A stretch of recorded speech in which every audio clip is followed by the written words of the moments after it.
Now, dark nights are here again, but it's not all doom and gloom. Inky black skies mean a greater chance of seeing the stars. Of course, you do also need to go somewhere without light pollution. So a number of our national parks are running special events, and our reporter John Henderson went to Exmoor's annual Dark Skies Festival to find out more.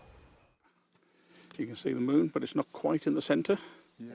Exmoor's charms by day are well known, but at night they sparkle. It's a really big deal. In 2011, we were designated Europe's very first dark sky reserve. So it just adds an extra layer of conservation for us. So we, as a national park, our job is to protect the landscape. And now our job is also to protect the skies as well. And they're doing that with stargazing, education. Well, the Big Dipper is also known as the Plough, but it's actually not a constellation. It's what we call an asterism. And something a little bit different. So on your next inhale, sweep the arms up, lift and lengthen, gaze to the sky. And a reminder, it's pitch black on Exmoor. Which is why we've gone into infrared mode. Hopefully, we can see a little bit more about what's going on tonight. In Astronomy Corner, Pete's helping me keep an eye on Saturn.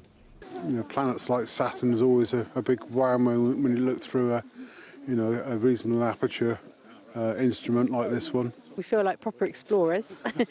We've looked at the bioluminescence and now we're looking at Saturn and the moon, and it's just absolutely amazing. And that inspiration comes courtesy of space detective Joe. So I've been here for 13 days in total, and we had a perfectly clear sky, just in time for the guests to look at the wonders of the night sky. And yeah, some really good fun around the fire, looking through the telescopes. Yeah, really good evening. And for anyone suffering from a sore neck from looking through telescopes, there's always pop-up dark sky yoga.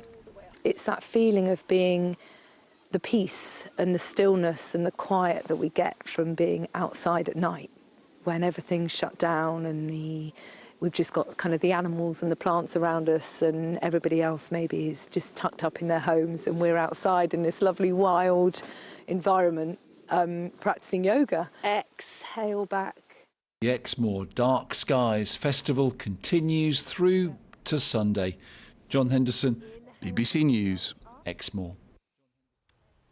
Well, Mike Horton is from the North York Moors National Park. He leads the Dark Skies project there. And Joe Richardson also joins us, an astronomer joining us from Weston-super-Mare. Mike, firstly to you, we saw in John's piece there the joy that it can bring to people, being able to go there and stargaze and enjoy the darkness and all that it can reveal. How much of a challenge is it to maintain those spaces, those dark sky spaces? I think as time goes on, it is a significant challenge. We know that stats are showing that light pollution is increasing year on year. There's a really quite poignant stat that says if a child is born now that can see 250 stars, by the time they're 18, they'll only see 100 if it carries on unchecked. So at the National Park, at the North York Moors and other protected landscapes, we do a lot of work on engagement to help people understand how important it is to protect dark skies. And it's not just, Joe, about us looking up at the stars and enjoying pretty constellations, because the fact that we are subjected to artificial light in our daily lives so completely is having an impact on us, isn't it? Both sort of physically and psychologically. Absolutely, yeah. It's not just about stargazing. It's actually been proven that it's affecting ecology, wildlife, as well as medical research suggesting it's also affecting human health. A truly dark sky and being in that sort of environment really does wonders for human health, for mental, your mentality as well. It's something to be in that environment, and I feel really sad that we are gradually losing that ability. And Joe, if someone does live in a really built-up area, middle of a town or a city, and they do feel they're not able to see as much of the night sky as they'd like, what ways are there that people can mitigate that and sort of counter the effects of light pollution? Absolutely. Well, ideally, getting as far away from the town or city that you live in from that excess light pollution would always be the best idea. However, I realise that not everyone is able to do that. So there are some things that you can do within towns and cities to help mitigate. Obviously, look at the light that you're using, look at the light around your house, things like security lights, garden lights. Then look at the house lights that you're using inside. Do you really need all of that lighting? A lot of the lighting that we use is absolute complete waste of energy. We tend to leave lights on in rooms where we're not actually in the rooms. Another thing to think about as well, if you're stargazing near your home or indeed outside in the countryside, is try and avoid when it's a full moon, because a full moon itself is actually quite light polluting. It can drown out all but the brightest stars. And again, it's not about necessarily turning every single light off in the world. It's thinking about the type of lighting. So soft lighting is better, shielding that light, and just being more aware of the lighting that you're using. Yeah, low lighting also hides a multitude of sins in the house as well, so that's why I opt for it.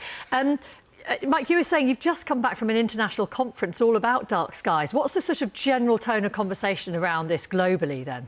I certainly think momentum is increasing. So the conference was 45 nations represented, supported by Dark Sky Ireland, over 200 experts from around the world, and that's everything from research around the impacts on nature, the impacts on human health, but a real kind of collective, I guess, really positive vibe that we are starting to make a difference, and as its momentum continues to rise. Should we use street lights less, for example? Yeah, we should. I mean, how bright they are even? Yeah, we work with North Yorkshire Council and we've got an agreement that all street lighting will be dark skies friendly, so it's fully cut off, it's only down, and in many cases, in places it's called part night lighting, so it goes off around midnight, comes back on at 5 a.m. Some of the lights are left on for safety, but that massively reduces energy, but also it's amazing for wildlife. It's really interesting. What's the best place you've ever been for stargazing, dark skies?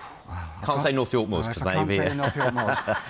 In which case, I'd maybe say Northumberland. Northumberland's got some of the darkest skies, and we work with colleagues up in Northumberland. What about you, Joe? Just one word, best place for stargazing? Exmoor, for sure. Yeah, and accessible from Weston-super-Mare, but worth a trip if you're a bit further away. Thank you so much. Thanks, Joe. You're welcome. Thank you. Thanks, Mike. Cheers. Joe Richardson, astronomer, and Mike Horton from North York Moors National Parks.